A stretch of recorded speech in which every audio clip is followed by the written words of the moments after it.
Hello one and all, and welcome to Behind the Glass. I'm your host, Sam, from the YouTube channel Seen Through Glass. And I'm Tony from Gravelwood Car Sales. Yes, you are. Each week we get together, we talk about cars, motorsport, F1, what else? Cars? We talk about cars. You can listen to us on Spotify, Apple Podcasts. You can watch us on youtube.com/Behind the Glass. Don't forget to subscribe and turn on notifications. And Tony, if people want to support this podcast, what should they do? Watch it. No.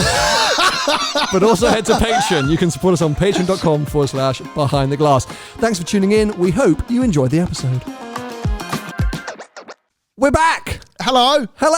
It's 2000 how does that work? It's 2021. Yeah, but surely you must be able to say 2021. No, is that not a thing? I mean, you can if you want. It's a bit weird, isn't it? I started saying it. I was like, this sounds wrong. It's 2021. It's better. No longer 2020. That feels good to say, doesn't it? Well, not really. We're in the same old as we was. Well, yeah, I was going to say. I mean, it feels good to say, but actually in real life, it means sweet FA because the world's still a disaster. But it's worse. We're here to try and distract you and distract ourselves. So yes, we're back from a short little break during Christmas. How was your happy Christmas? No, I can't really say that anymore. But how was your Christmas, Tony? Happy New Year. Happy New Year. There we go. What's wrong with you, mate? It's freezing cold, and we've taken a couple of weeks off. I'm out of practice. Don't give me a hard time. How can you be cold? You've got about 10 layers of clothes on. I have 15 layers of clothes on. The temperatures in the UK have plummeted the last few weeks, and so since we last recorded, this already very cold studio has now turned into a fridge. But anyway, we'll persevere. Talk to me. How's your Christmas? Well, probably much the same as everyone else's. Very quiet, lonely, immediate family, obviously only. Followed the rules explicitly. Is that a word? I think hey, let's just go with it. And I'm pretty bored. I mean, I have been able to work remotely. The showroom's obviously shut again. Dire. Did Father Christmas come to visit? At the showroom? No, it was closed. You turned up with a brand new Lamborghini. No, to home. Did you get any nice gifts that you want to talk about? I got a new Defender. What, under the tree? Well, yes. Wow, fair play. I didn't think that was a thing. Congratulations. How are you getting on with it? I actually really like it. Do you? I do really. You turned up in it today. It's the 110. Yes. Now, you've always liked this car. I have to say, from day squat, you always like, I'm a fan, even though I was a bit like, and now you're actually living with it. You're still really enjoying it. I do really enjoy it for purpose of being a family car, like a utility vehicle. I'm actually going to order the commercial version, which is very similar but just less seats. But I mean, I don't have a dog, but if you had a dog, are you trying to sell to me now? Have you become a Land Rover salesman over the holidays? I mean, for your dog, it is smart cars too. Yeah.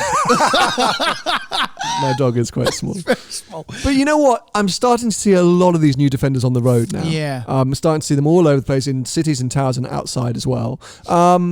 I still don't think I love the way it looks. I'm not like it's sort of not as good looking as the old Defender. In general, I don't think I love the way it looks. Mm-hmm. I do still think it looks big, but I'm more accepting of it. And the more I think back to my experience, the thing that I think really stands out in my mind is the fact that of how much it felt like you could really beat it up. And as the weather has now started to turn and it's muddy and it's awful and it's grim, I kind of want to be in a Defender so I don't have to worry about getting the carpets dirty or taking it down a narrow lane and getting the paint scratched. I mean, I probably still would be worried about that. But are you enjoying that element? Is that something that you notice? For sure, yeah. When we talk about how big it is, I mean, I just pointed out to you as I pulled up, it's no longer than your X3. It's exactly the same. Lengthwise, it's a weird thing, isn't it? Because you assume it feels bigger. Yeah. But that, we reckon, is down to the height and the seating position. Yeah, it's like people always say, they won't drive a big Range Rover, but they're no longer than an Audi A6, essentially. Or if you watch Harry's Garage, the Panamera is longer than a Range Rover. Yes. But it's something to do with the height and how you sit in the car that makes it feel like you're in something very big. And that's the thing with the Defender, is not only is it very, very tall next to the X3, it makes the X3 look like a weird squashed 1 Series. It's really concerning. It's on X1. But then when you look at the steering wheel positions, let alone the seating positions for the driver, it's just absolutely night and day, Everest compared to, sea level. Yeah. And I think that's what gives you this feeling, this illusion of riding high. Yeah, you sit in an X3, you sit on a Defender. Yes, on stilts. Yeah. But hey, I think it's cool, and I'm excited and intrigued by your commercial one that you think you're going to get. And you really smashed Christmas. I can't really live up to that. I got some very nice things for Christmas. There's overshirt being one of them. No, I did. it's cheating a little bit because no one bought it for me. I bought it myself. It's not. Hey, but those are some of the best. I bought myself a GoPro 9. No. Shout out GoPro. Hey. But also, I'm going to say because I'm going to loop you in because I think sometimes people send us stuff rather than just me, have received some gifts from some listeners, some viewers, some patrons, which we have to shout out. Firstly, I think people can see it in the shot. If you're watching on YouTube, in the background behind Tony, a lovely poster from the Australian Grand Prix 1996, Michael Schumacher, whose birthday was just the other day. That's come from Dom down in Australia. He actually has a really good watch company called Grip Auto. They make really nice, affordable watches. So if you're interested in that kind of thing, you're in that part of the world. Dom, do you ship worldwide? Sorry if I'm doing you a disservice there. But anyway, Grip Auto, he sent me that poster, sent me a few other posters that I need to put up. So that's super nice. Oh, that's the cheapest bit of promotion you're ever going to have, Dom, by the way. Well, no, it's not. He sent me, I don't know what, a couple $100 worth of posters. So there you go, Dom. That's not my usual rates, by the way. No. That's why I said cheap. Well done, good point.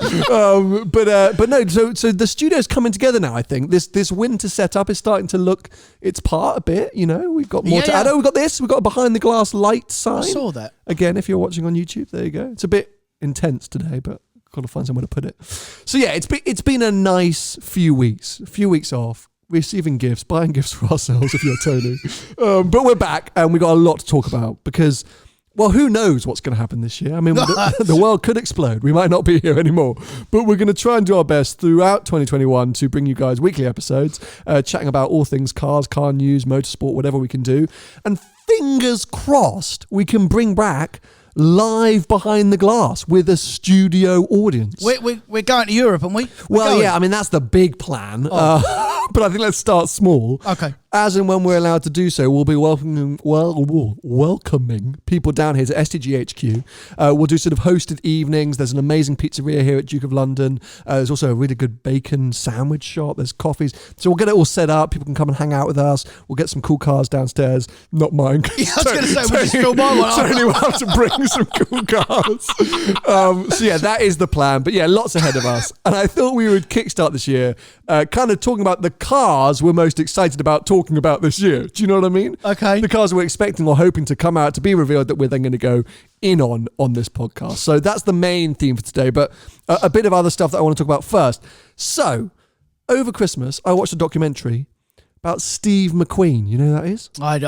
Yes, of course. Yeah, well, a very famous actor. Yes. Also a racing driver. He was more than amateur, I'd say, semi-pro. Yeah. And sort of well-renowned for making movies with great car scenes, Bullet, the Mustang Chase, etc. Well, I didn't realise that back in the day, he bought the rights to a Formula One book to make an F1 movie in the 70s. Did he? He bought it at the exact same time that another studio bought the rights for the exact same book. So did you ever see a movie called Grand Prix back in the 70s? No. So it's a great, this is, if you're an F1 fan or maybe you're just an old Hollywood or cinema fan, go back and watch this film because it's a really, really good insight into what Formula One might have been like back in the days. It's a little bit glamorized, of course, but they have lots of real drivers participating and taking part. It's all the real cars. The lead actor, is it James Gardner? Oh, God, I hope I haven't got that wrong. They're driving actual Formula One cars. It's really filmed beautifully well. But anyway, so that was very successful. So at the time, Steve McQueen had bought the rights to the same book and he was going to make his F1 film. But being a sort of proper racer, he wanted to make this like really intense racing film. Grand Prix is a bit Hollywood. His was going to be like almost semi-documentary. Okay. what it turned out, what it transpired is that didn't happen because he got caught up in another project and the studio said that they didn't want to come out after Grand Prix and blah, blah, blah. So it got canned. But what survived was some original footage they shot back in the 70s. Maybe it's the 60s. Anyway, back in the day. And it's like HD footage. Really? It must be the 60s, actually. Anyway, it is some of the most incredible footage I've ever seen from that era. But also you get a lot of the behind the scenes looks at Grand Prix being filmed. Say drivers, Graham Hill, Sterling Moss, all these different people. So that's my big recommendation. It was annoyingly on Sky. And what's wrong with that? Well, who has Sky these days? Oh, everyone. Well, I do because of Sky F1, but I think a lot of people just have Netflix or Amazon or... Anyway. Do you have the football on your Sky? The football? What? Have you ever met me before? What are you talking about? I got the F1 channel. I don't know what else comes with it. I just got the F1 channel. I think you can just have the F1 channel. I think you can have all of them. No, I had to buy all of them, but I don't know what they are. Well, Sky Sports 1, Sky Sports... Yeah. Oh, you got them all? I got them all. Oh, you got the football then? Do I? I thought the football was on BT or something. No, it's on that as well. Oh, bloody And on hell. Amazon. Oh, don't stop. It's everywhere. Anyway, big recommendation there, big plug. Steve McQueen, I think it's called The Lost Movie or something like that. But yeah, really worth checking out. Do you want to get any plugs for any Netflix shows before I move on? No, I don't really watch Netflix. Okay. So one thing I know we both did watch, not together, but separately, Evo, Car of the Year. We did. Because it came out over the holidays, amazingly on ITV4 first and then on their own channel. Yeah. And like me, are you someone who gets excited by a Coty every year? Not really. Oh. But I mean, I do. You was expecting me to say yeah. Yeah, we love you, Coty. But I always keep a keen eye on it because in general, they're not far off from my opinions. This year, they were well off. Well, I think the point being, there's not many other magazines or outlets that these days get together such an eclectic mix of car, of the best cars that have been made that year and really put them up against each other. Now, I agree with you where sometimes their decision making I don't agree with, but I tend to not agree with a lot of their thinking throughout the year anyway. I think Jethro Bovington is the only guy that I really... Yeah, who's the other one that was there as well? Jethro... Catchpole. Yeah. I love Henry Catchpole and I the like car both affection of them. stuff, amazing. I just never agree with Henry's opinions on cars. So, but that's the whole point, isn't it? We all have our own opinions. We all like things differently. But yeah, Evo this year, so long story short, spoiler alert, the top 3 cars, this is so weird. I don't even know how to say third place.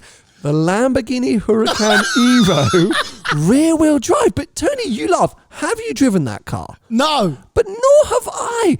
Every single journalist in that video, in that movie about Evo Coach of the Year, fell in love with that car. Okay, fair.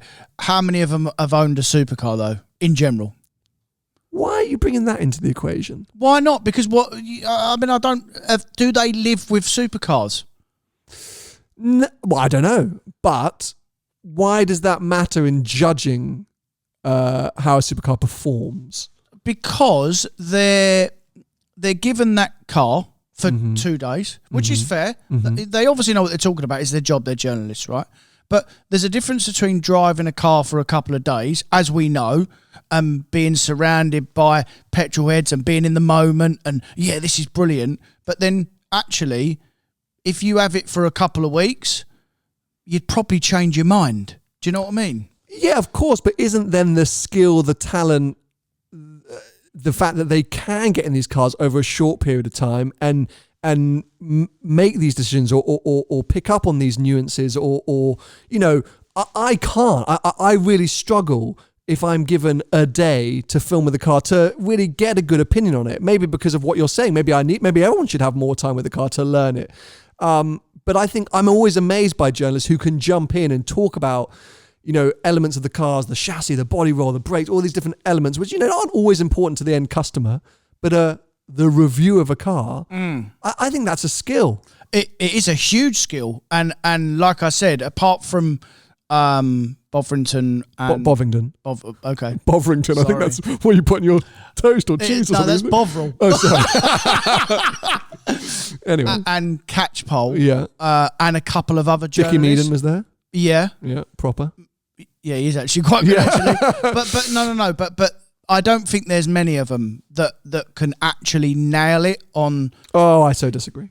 No. What I mean is that I think they would probably change their minds after a few days. Fair. That's what I mean. Okay, that's what I'm saying. fair. I think a lot of people would, especially even look at people. Are you taking your jacket off? It's warm. I mean, I'm getting a bit excited. I'm not going to take it off. I've got 3 radiators on the go, and that was like my proudest moment ever. I was like, oh my god, who's going to take his jacket off? I've achieved. But no, so yes, I think anyone spends more time. Whether you go and buy a 720S, the first 2 days are the best days of your life, and then a month later you want to get it back. That's a prime example.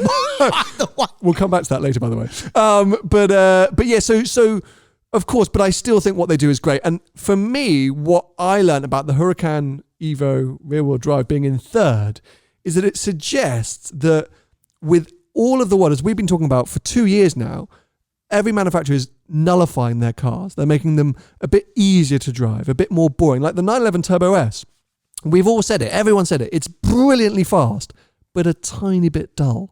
And I think, if I'm honest, I think that's why they put the Huracan in third, for that whole reason, because Lamborghini have stuck to their principles. Exactly that. That's exactly what I'm saying. I think it felt raw. I think it's loud. It steps out on you. It's mad. It's uncomfortable. And if you look at all the cars that were there, especially the FA and the 765 LT, if you're jumping in and out of those, when you get in the Huracan, you probably go, yeah, this is good because it's a bit old school. It's a bit more where we've been than what we're going to, essentially. Yeah, it's raw and it's emotive. And so I think and especially if you're in a group, you're going to keep going, oh, Huracan's good, isn't it? Oh, yeah, oh my God, it's great. Where you're right, actually, as a standalone car, is it that good? But you know what? We have to go and experience it because every single journalist in that film banged on about how much they loved that Evo rear-wheel drive. So maybe we're missing a trick. Maybe we've just slagged it off without really knowing what we're talking about. Maybe, but how much better or worse can it be than a Performante? And I drove one for 2 years. Yeah, fair, totally fair. So, yeah, when I was watching it and I thought the Huracan third, I immediately thought Performante, and as good as the Performante was 2 or 3 years ago, cars get left behind very quickly. And how much different is the rear-wheel drive Huracan to the Performante? Because the Performante can move about as well. If you back the traction control off, it'll behave the same. So, yeah, that's why I thought, No, I'm with you. I mean, the bottom line is we got to find out. So Lambo, if you're watching, hit us up. Anyone out there, if you've got a rear-wheel drive Evo that you're willing to let Tony and I drive, let us know. Not in this weather, though, please. Definitely on a dry day. Yeah. But yeah, so that was interesting. In second place, I think relatively predictably, was the McLaren 765 LT. Evo over the years have always loved McLaren. I think most journalists do because of, I will actually go with exactly what you said a minute ago, was the majority of the time they step into a McLaren like I did for the first time in a beautiful scenario, a beautiful occasion, the perfect road, a car that has been perfectly prepared and doesn't go wrong. Correct. They blad it for a day and then walk away, which is when McLarens are at their best. I still hold that true. When people ask me about my 540C, I said, on the right day, on the right road, it was the best thing I've ever experienced in my life. And you can't knock them for that because they can only go on that day. But what I'm saying is can you really buy a car? Personally, by the way, I don't think you should buy a car on what anyone should say. I think you should buy a car because you want it. And especially at that level, who cares what it drives at? If you want a McLaren or if you want a Ferrari or if you want a Lamborghini, you want that car. But what I'm saying is it fair that a journalist gets that amount of time and then gives an opinion that, especially the McLaren, is it true? I mean, we know it's not.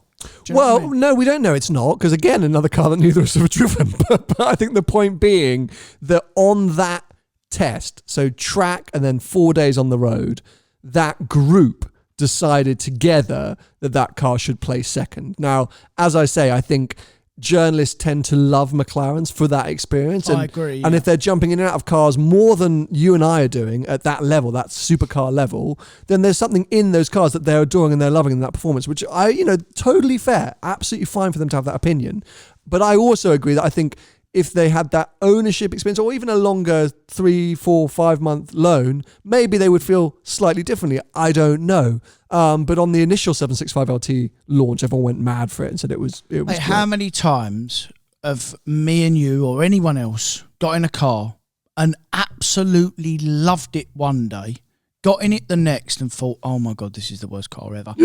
And, by the way, vice versa. Yeah, vice versa more than, yeah. No, Yeah. I'm with you there. And so, yeah, it didn't surprise me that the McLaren was in top 3, but I'm more hesitant about that than the Evo. I think the Huracan I kind of get because of what we just said, that it's probably raw and exciting, and they thought, hey, this is so different to all the others. The McLaren, I think it's because it's the McLaren, it's the LT. I think I just, that was maybe I'm jaded, but. Was the Huracan, by the way, the only naturally aspirated car there? Were they all turbocharged of some shape or form? Definitely in the top 6 or 7. What was the Morgan? No, that was the +4. I think they're all. Oh God, you really, mate. Guys, if I'm wrong, there might have been 1 or 2 I've missed, but I think that was one or 2. Cayman GTS. Okay, so 2. 4 litre. I think most of them were turbocharged of some, because that's the way of the world, by the way. Yeah, don't of forget. course. So no wonder they got excited about it, because DBX. What's that? turbocharged. Yeah. Merc engine. Keep going. I'm just trying to remember what was there. Turbo S F8. The winner. The Yaris. The Yaris The Morgan, turbocharged. Atom Ariel. Turbocharged or supercharged. Might be turbocharged now. RS7, yeah. Turbocharged. Taycan electric. Was that in there? No, it wasn't there. I wasn't there. Amazing that.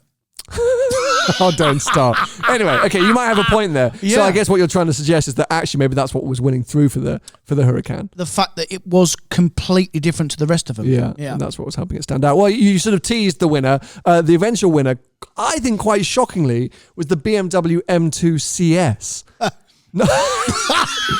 Now, this is a car that we mocked when it got launched because it was the same price as a Cayman GT4, and we were like, are you mad? Yeah. Who would buy a BMW? But, and then actually, to be fair, I say but, I think on the initial launch, I don't feel like it, I don't think everyone was going nuts. Not like the Yaris. It wasn't like everyone was saying, get the M2 CS, the best car in the world, and I haven't really had anyone come up to me and say, have you driven an M2 CS yet? So I was kind of shocked that it ended up winning the whole thing. Yeah, I mean, I bet BMW are thankful that they picked that, because they put out a press release. Did they? Yeah, BMW put out a press release. Because they will sell some more cars off the back of it, because no doubt people will go and buy them, or, Well, I'm intrigued now. I want to have a go. Yeah. I mean, for me, I haven't driven one yet, but it's nearly double the price of an M2 comp, mate. And how much better could it be than an M2 comp on the road, at least? Okay, I understand it's probably a bit better on track, but I bet underneath, apart from a few tweaks, it's probably similar.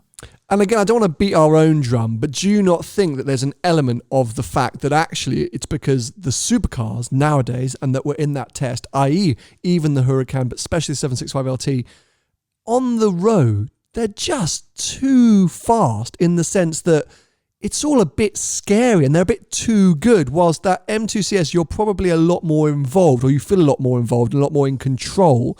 I think with modern day supercars, and I said it in my F8 piece, I said, nothing's too fast, you've got to control that power, but it's how much of the performance you're exploiting and how much of it you're along for the ride. And I think often in these super, super brand new 700, 800 horsepower supercars, you're kind of just along for the ride, because to really take control of that car, you've got to be going so fast and pushing it so hard. You can't do that on public roads. Yeah, I mean, we've said it before, haven't we, that, we think that 400 horsepower for a car for the road is more than enough, especially in a B road, which is why GT4s are loved so much, that Cayman GTS, and that's another thing as well.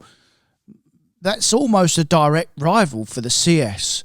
Why wasn't that even in the top 3 if the M2 CS was number 1 for a start, which I felt odd, because if you put the two cars side by side, I'd have the Porsche all day long, me. They all kind of knocked it a bit, didn't they? I kind of assumed that was going to be a winner because there's been a lot of positive noise about the GTS recently. And at the beginning of the series, the 2 episodes they broke it up into, they were like, oh, the Cayman, I'm assuming that's going to do really well. And I was like, oh, classic Evo. But it kind of died a quick death. And I think a lot of them put it down to, firstly, long gearing, and the fact that engine is just a little bit dirty until you rev it out, which is what I've been saying all year. But then why was the M2 CS number one then? Because better gearing.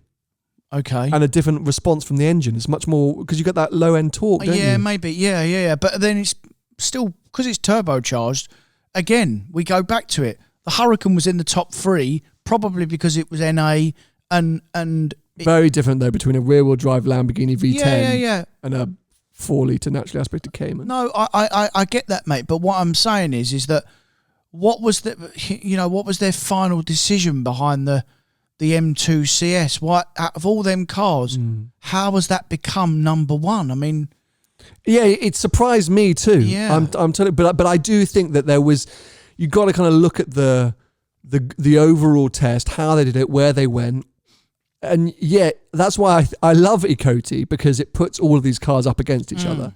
But at the same time, if I was there, I probably would have ended up picking a less powerful car than a supercar, because I just think after all, I just would have been like, I think I would have had more fun. I think I would have had more fun in an M2, a Yaris, maybe not the Cayman, but you know. Mate, why wasn't the Yaris wasn't even in the top 3? No. It would have been in my top 3, by the way. Yeah, no, I was surprised by that too, considering, again, the hype. So, hey, Evo, still amazing, still love them, still look forward to Ecoti. Don't really agree with any of their opinions anymore, but I don't care, because the video... Okay, this is going to sound super harsh, and I hope the editor or videographer is not listening. I didn't think it was that well put together as a video. Well, you said that to me off of, we spoke off air, and you said that to me, and I don't really take too much notice of that sort of thing. I can tell something that's really well produced and something that isn't, but obviously it's your background, so you see it instantly. And when you said to me, and I went back and had a quick look, I kind of got what you were saying, but I didn't spot it initially. If you think back to some of the glory days of Evo, which, fine, they've moved on from, not a problem. The editing was out of this world. They were completely the leaders, and Carfaction have kind of taken up that mantle now.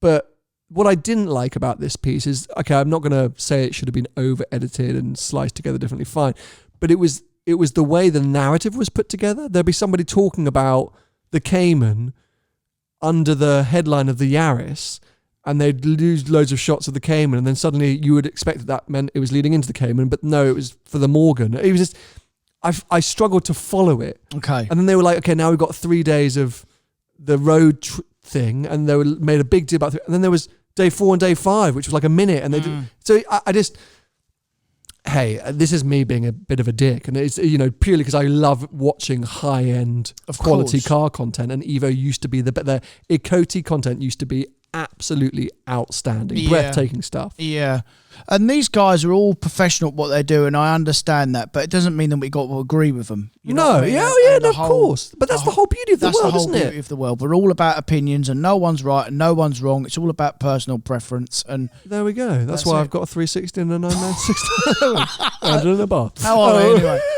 We'll come back to that. So let's get into the main topic for today, which is the cars that we're kind of most excited about seeing, learning more about, understand more, and talking about here on this podcast this year. There will, of course, be some surprises. We don't know everything that's coming. That's the beauty of what we do. We get to call each other up midweek and go, oh my God, it's a new McLaren. And we say that every week. And so, yeah, there'll be some surprises. But this is the kind of stuff that we think is coming, or we know is coming, and et cetera, et cetera.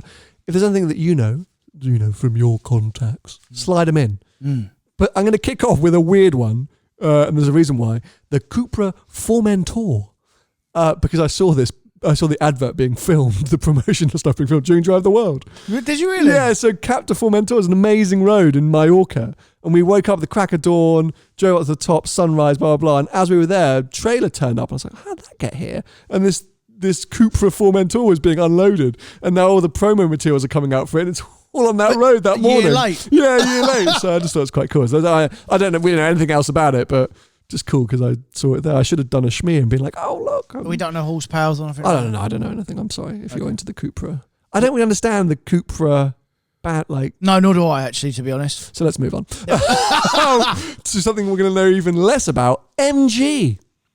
Oh. So I said the return of MG? Well, they make... Have they still been making cars? Yeah, We're going to get in trouble here, aren't we? big trouble.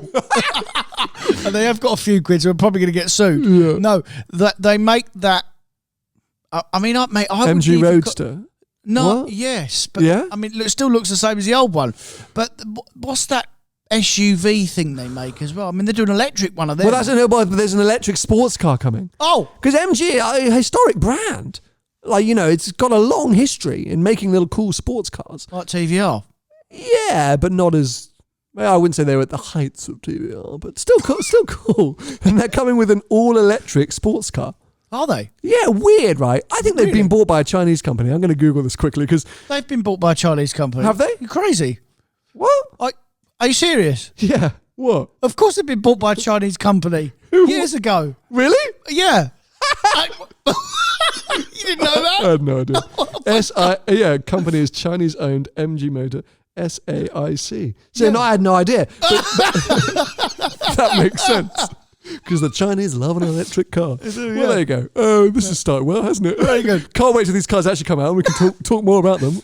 Not. So, okay, fine. Let's get into one we can get a bit more meaty about because even though we've seen a lot about it hitting the road this year, M3, M4. Yes. Now, have you got to grips with the looks of it anymore?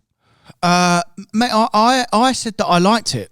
You did? Yeah. Yeah, you did. So I don't really know what you want me to say. No, fair enough.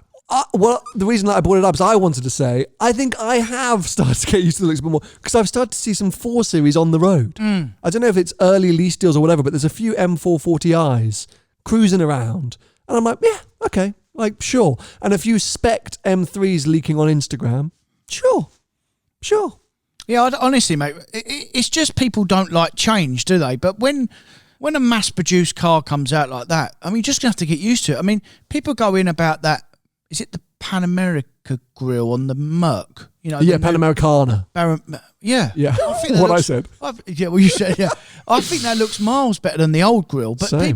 people go in on it, purist Mercedes fans. It looks not like the old one. And, like, mate, it's just change. People just don't like change. No, fair enough. But yeah, so it'll be interesting to see when that car hits. There's still some dodgy stuff coming out of BMW with their sort of M Performance parts and a few bits. They have their weird M2 advert with the V10 soundtrack. I saw that. Yeah. That was just weird. It's been deleted. Been deleted, understandably.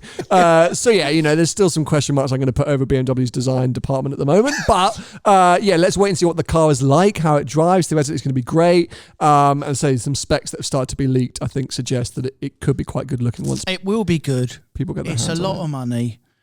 It's Marmite, whether you like it or not. I think it'll grow on people. I think BMW do need to push forward though a bit. As much as I love my X3, jumping in and out like Audi E-Tron last year, okay, it's an electric, but I'm talking about interior quality, a few different bits and bobs. I feel like some rivals have now moved ahead again. That was always my biggest complaint with BMW, is that the interior felt the same from 10 years ago. And they're starting to fall into that trap again, I think. Possibly, but don't forget, it's not BMW's main concentration. What inside. is? The driving experience. Is it? Well, not nowadays because they're all similar, but to drive, an M car is still better than the comparison Audi or the Merc. They still are, okay, they're not quite as nice inside, but they still are, and the new one's going to be even better, obviously, and one of our favourite all-round cars is an M5, and that's nice inside, but then is it as nice as an RS6 inside? Probably not. Agreed. On M5 though, M5 CS. I mean, that's a complete waste of money. Why? Are you serious? What's wrong with an M5 comp? Are you going to throw, honestly, so the CS is 4-track, right? But, I mean... In an M5, I mean, it's what, in an 2.5 tons? 2.5 ton. Are you joking? Feels heavy at the best of times. Yeah, that's what I'm saying. Like, as good as it is, like... And this is the problem which we're seeing across the board, and we bang on about and we bang our drum a lot about. These sort of overpriced, stupid editions. And the one that has shocked me over the last year is the M8, and actually the 8 Series in general. Yeah. And kind of how appallingly they've performed in terms of sales, like the discounts you can get on 8 Series. But that's never been any different, mate. The 6 Series was the same. The 6 Series Grand Tourer. It's always been the same, yeah. And so an M5 CS, if an M5 competition is what, 105? 100 grand, sorry. 100 grand. So a CS we're going to think is going to be 110. 120 probably. 120. Are you yeah, no thanks. Yeah, are you joking? Yeah. Speaking of expensive saloons or Grand Tours, I spec'd up a Panamera over the Christmas holidays. I did a lot of specking. I got one in stock. Got the Gran Turismo in stock. Sport Turismo. Same thing. Really? What engine? What Spencer? It's a hybrid car. Ooh. Yeah, 2.9 V6 hybrid. Four. Yeah, four. Yeah. How much? On sale at 69,995. 18, so 2.5 years old with 15,000 miles on it. Wow. What a car. I spec'd up a brand new GTS Sport Turismo. Fair. Ticked all the boxes, mate. Oh, she did. Ticked all the boxes. 130 grand. Yeah, it's double the money. Are you crazy? 130 grand for a Panamera. I was nearly sick. How fast do you want to go? I mean, the GTS range is very good. But I mean, I only wanted the GTS because I'm a badge whore. Like, I don't really need it. I mean, yeah, but I think unless you're buying a Cayman or a 911, I wouldn't bother with a GTS. No, I just wanted the big wheels and... But you can get them anyway. Oh, well, there you go. You can tell how much of a sucker I am for a bit of marketing. I'm the guy in Tesco's. I'm like, so what's this playing on the loudspeaker system? I'd love to purchase it. Spotify. Yeah, exactly. Wow. So M5 CS, there's been some noise about it. Oh, it's very exciting. But I think only real psychopaths will be buying an M5 CS. I would think so. Yeah, psychopaths, for those of you who speak Queen's English. So let's move on with a car that I kind of hope we see this year in all its glory, the AMG One Mercedes hypercar. Well, they weren't going to make that at one point, right? I mean, it's gone back and forth, but the reason I bring it up is right after we broke up for our Christmas holidays, Lewis Hamilton and Mercedes revealed this kind of like on-track dynamic teaser kind of video thing of a car. Terrible acting, by the way. I mean, I love you, Lewis, but just stop with the acting. But in a different kind of camo, we got a bit of noise, got a bit of movement. It was all like, ooh. And I feel like the last 6 months of last year, there started to be a bit more noise around AMG One again. Because I agree, I got told it got scrapped. I got told that they couldn't make the engine work. I got told they went to the customer and said, what engine do you want? Like, I've heard so many different things, but apparently it's coming. Yeah. And let's hope it comes this year because it will be cool. I've got a friend who's got one. Really? Yeah. Good friend of mine. You can't give us any inside scoop? Well, he probably could if I spoke to him, yeah. We'll speak to him for next week. Yeah. Because, even if it's not the F1 car, F1 engine, sorry, I just think it's cool if Mercedes bring out a hypercar. I don't even care if it's a 2-litre inline 4.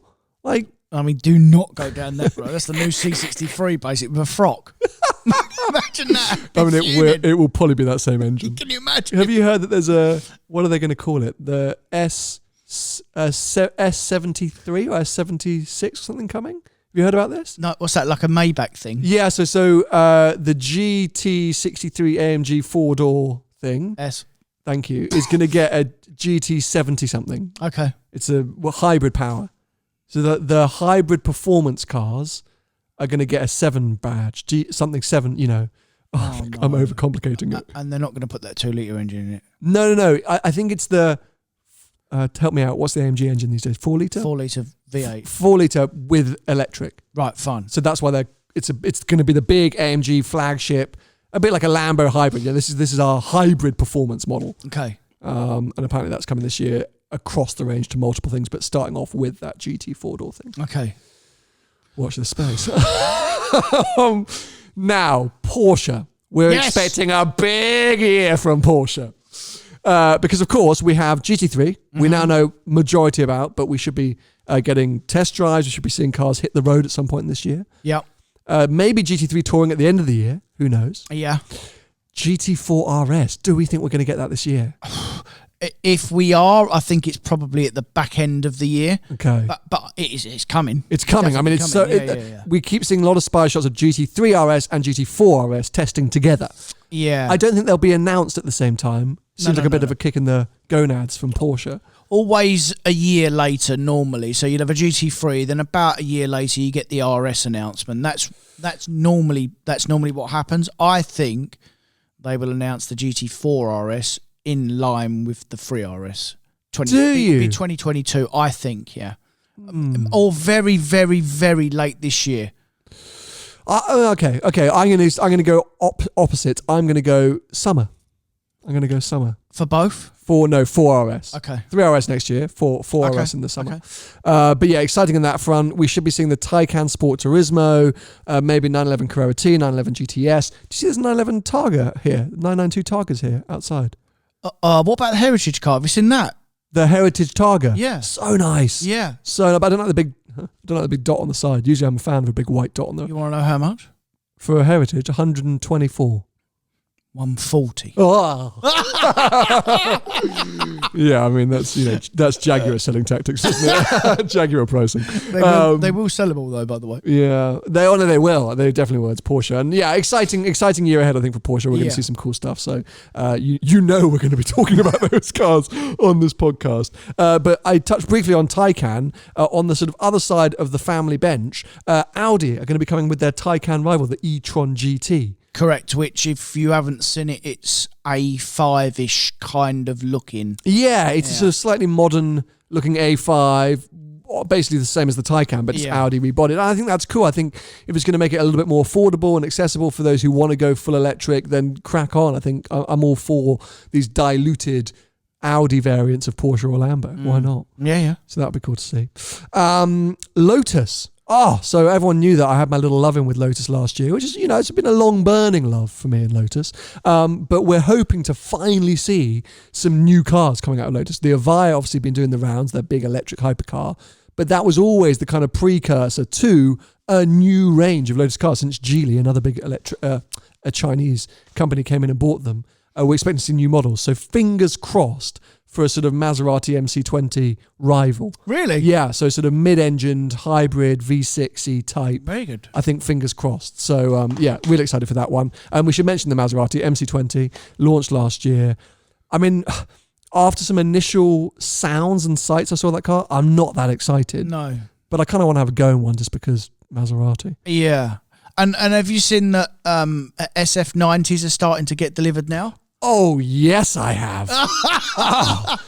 Can I just say, any potential future Ferrari owners out there, never spec a black roof. Just don't do it. It ruins the car because the amount of times I've seen SF90 shots with the red and black roof and gone, looks crap. Now these customer cars with body-coloured roofs look incredible. Yeah, and it's interesting as well because quite a lot of them aren't red. Yeah. There's lots of different... Go on, Ferrari owners. Yeah. Going out there. Going a bit Larry. And of course, if you haven't, I don't know what you've been doing with your lives, but you've got to go and check out Power Slide Lover, one of the best Instagram accounts anyone can follow. Big Ferrari collector, and he picked up his SF90 end of last year, and he's been doing ludicrous things with it in the snow in wherever he is, Switzerland. Austria, Italy, I don't know. But yeah, some great shots. And I think TG did a post, or somebody did a post saying that this is the best marketing for this car that Ferrari have not done, if that makes sense. Yeah. Because we all slagged off that Leclerc piece in Monaco. And as I say, the initial launch car was disastrous with the silver wheels, the red, the black roof. Yeah. And now just based purely on the Power Slide Lover content, I think people are going, what a car! Yeah. So, Ferrari screwed that one up a little bit. I'm still not a fan, if I'm honest. Of the SF90? I would have a go in a heartbeat. I'd have a go, I would have a go at having one in my garage as well. Would you really? Yeah. Seriously? Why not? Let's wait and see. It's the pinnacle Ferrari at the moment. It's their top of the line. Well, it is, yeah. But I mean, just 5 minutes ago, you said to me that supercars are too fast. It's 1,000 horsepower. Are you joking? I said, as I said in my F8 piece, it's all about controlling the power with your right foot. But you're not. It's how much of the car you're exploiting, and you're going to exploit even less of an SF90 unless you're a Power Slide Lover. But I think reading some of his comments in comparison to the journalist pieces, I see. That F8 experience was eye-opening for me with what Ferrari are doing now, because we spent all of last year kind of slagging off Ferrari's direction at the moment and what they're doing. And with the F8, I suddenly realised that actually what they're doing is probably what they needed to do, but neither of us wanted them to do, which is kind of catch up with the rivals. They had to make their cars more usable, easier for people to jump in and go from day one and use it day in, day out. And if you look at Shmi's Instagram stories in Dubai right now, every second car is an F8 Tributo. And that's because if you have the money to spend quick, you want the newest and latest one. The The F8 ticks those boxes. Yeah, it does. Yeah. It's a better usable version. For us, we sometimes go, oh, well, you know, we've lost a little bit of the charm and they've made too many of them and it's now a little bit soulless. But actually, it's just really good and more usable. And so SF90, I think maybe, I hope that, you know, it's every area of it's going to be exciting. Yeah, for the general public as well, that what we look for in a car will get lost in the general public. Completely. Because they just look for, it's like Porsche when they went turbocharged their engines. The customers, the normal general people that buy them, preferred them because they're just easier to drive. So, you know, it's us 10% or 20% of actual petrol heads that moan, really. The general public, which is most of the proportion that buy cars, it gets lost on them. They don't care. Well, that's and for Ferrari's mindset is, well, that's where that's where the Pista comes in. Yeah. You know, so if that's what you want, off you go get a Pista. Yeah. I want us to predict one car that the other might buy this year or could even buy this year. So I'm going to predict a car that I think you might buy this year and you can predict a car that you think I might buy this year. All right. Do you need time or are you ready to just jump in? Because I can go first if you need time. You can go first, yeah. I reckon this year you're going to buy an AMG GT Pro from Mercedes. Oh, you have a point. I have a point. I don't know how you've actually, because I haven't really spoke to anyone about that car, but I do like that car, mate. Well, so because it's kind of bubbled up in non-behind the glass conversations we've had. Yeah. So talk to people. Do you regret selling your AMG GTR? No. Okay. I don't regret it. But how do you look back on that experience? Apart from the brake issue, which we spoke about, I really like that car. Like I said, it's not a track car. It's definitely not a track car, which is what intrigues me to the Pro, because they said that it's more of a track car and that it will suffer more. As a road car, I think it's brilliant because it's turbocharged and we said many times, but as the actual R as a track car let itself down a bit, but the Pro's supposed to be better. So I am intrigued and I have been looking at them. I know you have. Prices have come down significantly as well. Like, have you got a number that you're like, when they're kind of there, I would be prepared to go in, or it's just about? Well, let's just wait and see. Obviously, this all depends on the world still being in place, and, not imploding. You have a really good point because I really have been looking at them. Have you spoken to Shmi? Yeah, briefly, but I mean, I know what he thinks about them. You know, he loves them, doesn't he? So, obviously, I do want a GT2 RS. That's the only car I really want, but we're just gonna have to wait and see. Yeah. But the I don't know why I thought of 2RS, but I just think with everything going on in the world, I saw you maybe sucking it up and going, oh, I'll just get the Pro for now and wait on the 2RS. Yeah. But hey, that's my. Yeah, the 2RS is just, I'm waiting for the right one at the right money. If one comes at the right money, then I'll buy it. But the Pro would be like a car that I abuse kind of thing, you know, road trips and, you know, being my abusive car. Road trips to the supermarket. Yeah, at the moment, yeah, that's what I'm saying. Like when we get back to normal for a start. Fair enough. I mean, it's quite good going, actually. You know me more better than what I do. Yeah. What about me? Project 8. Rogue. I mean, you're not entirely wrong. Did we talk about this in the last year? I don't think we did. Not really. 2 Project 8s popped up on the used market last year for around 80 grand. I mean, Jaguar. Oh, I just feel so sorry for you. That car has ended up being a disaster for many people in many different ways, but I still want one desperately badly. And at 80 grand, I'm suddenly like, well, that's the price they should have always been. Yeah. And it was quite hard to resist the 2 that did come along, but I'm definitely in no position to be buying cars at that kind of money. I've obviously also picked up the 996 and the Abarth at the end of last year, so nothing's happening to me until September, October time. I think, you know, the Porsche was always going to be a bit of a stopgap to hopefully until I can get another Porsche, which is why I thought you were going to say GT3. I was going to say that. They were the 2 cars. Like hashtag goals, and I think if I really work my tits off, that's the kind of real dream, is to replace the 911 40th with a GT3 or maybe even a GT4. I don't know. the Abarth's got to go as well. That's, I've got to do that project. I hope I can do it this year. That might run over until next year. So I've got to sell those two before I can do anything. Yeah. And the project date, the thing with the project date is every time I kind of come close, I'm just like, it is stupid though. It's completely stupid. But brilliant, and I love stupid cars. So let's wait and see. But those are our predictions. So you can all hold us to that. We'll come back at the end of the year and we'll watch this and see what we predicted for each other and laugh or cry or I don't know what we'll do.